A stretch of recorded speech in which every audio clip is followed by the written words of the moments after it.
اور مائیں اپنے بچوں کو پورے 2 سال دودھ پلائیں، یہ حکم اس شخص کے لیے ہے جو پوری مدت تک دودھ پلوانا چاہے،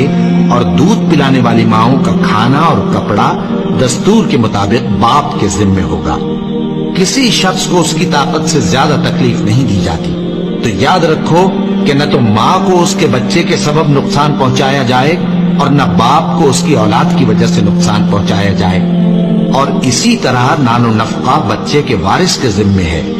اور اگر دونوں یعنی ماں باپ آپس کی رضامندی اور صلاح سے بچے کا دودھ چھڑانا چاہیں تو ان پر کچھ گناہ نہیں، اور اگر تم اپنی اولاد کو دودھ پلوانا چاہو تو تم پر کچھ گناہ نہیں، بشرطے کہ تم دودھ پلانے والیوں کو دستور کے مطابق ان کا حق